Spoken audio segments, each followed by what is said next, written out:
السلام عليكم اصدقائي، شلونكم؟ يا رب تكونون بخير. رجعت لكم بموضوع جديد راح يكون ضمن الحلقات اللي راح نقدمها بالمستقبل.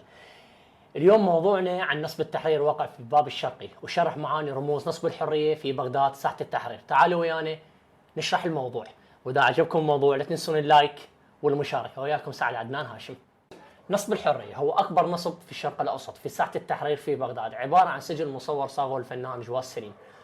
هاي صورته راح تبين قدامكم عن طريق الرموز اللي راد من خلالها سرد احداث رافقت تاريخ العراق، مزج خلالها بيت القديم والحداثه، حيث تخلل نصب الفنون والنقوش البابليه والسومريه القديمه، اضافه الى احداث ثوره 14 تموز عام 1958 ودورها واثرها على الشعب العراقي، حيث يحتوي النصب على 14 قطعه، حيث يرمز الى ثوره 14 تموز.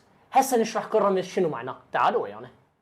الحصان، هذا الحصان على يمين جدار اللي راسه مستدير وبشكل دائري مثل ما موضح، لازمين رجال حتى يسحبوه الى اليسار، ويرمز الى القوه والاصاله. مثل ما لاحظتوا ماكو فارس على الحصان، والسبب لان الشعب اسقط هذا الفارس.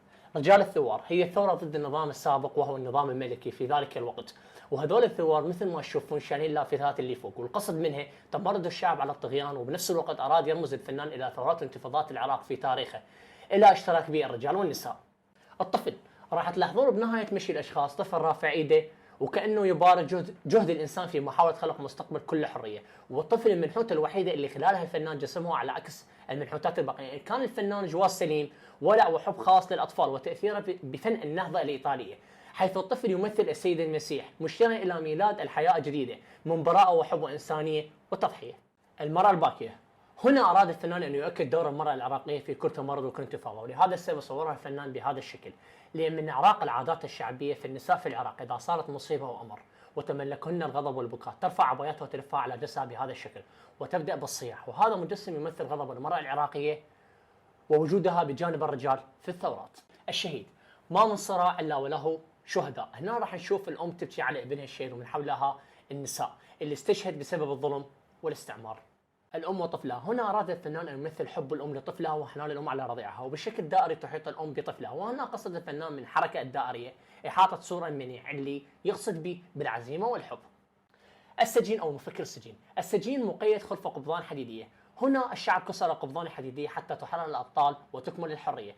طبعا كان في بال الفنان يحول كل تجربة عامة إلى رموز محددة حتى يصير ينبوع للمعاني الإنسانية. الجندي، هنا نشوف ثمرة وقوة وصمود. الجندي هنا بأصوله عنيفة وقوية اللي فتح بها رجال قبضان السجون حتى تشرق شمس الحرية، اللي هو يوم الثورة اللي رآها الفنان أنها أنهت سجل المآسي والظلم والاستبعاد وحولت قوة الشعب نحو الانطلاق والبناء.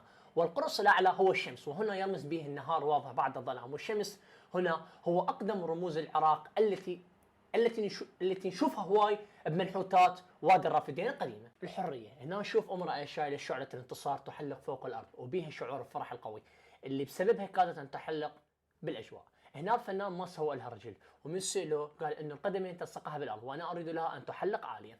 السلام، بعد ما حققت الثوره الحريه وانتهت حركه العنف الى الاستقرار، نسج الفنان من القضبان واغصان الاشجار تحيط بضفاره هذه الحمامه تدل على السلام المستقر والمحبه. وعندما سال الفنان عن الحمامه قال يرمز الى الحمامات التي تشير بها مساجد بغداد، فهو بذلك يرمز الى بغداد نفسها. دجله والفرات اللي مثل بها الفنان نساء العراق، وحده طويله مثل النخل اللي نشر بها السعف في يم راسه اللي تمثل دجله. دجله كلمه عراقيه قديمه تعني النخيل، اما المراه الثانيه قصيره وحامل، معنى من ذلك الارض الخصبه يعني السنابل اللي شايلتها على كتفه، وتمثل التراث. اما البنيه الصغيره اللي شايله فوق راسها خيرات العراق هي المقصود بها روافد دجله والفرات. الثور هو أقدم رمز للعراق من أهمها في أساطير وتطوير الفكر التي تشير إلى القوة والخصب، ويرمز إلى الثورة الحيوانية اللي يمتاز بها العراق، وأخلها الفنان صلع بين رمز الحصان أقصى اليمين والثور أقصى اليسار.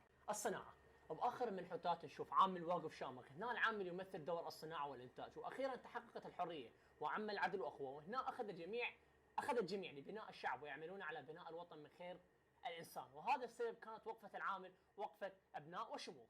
راح أعرض لكم صورة نادرة أثناء نصب الحرية في ساحة التحرير وسط بغداد عام 1900.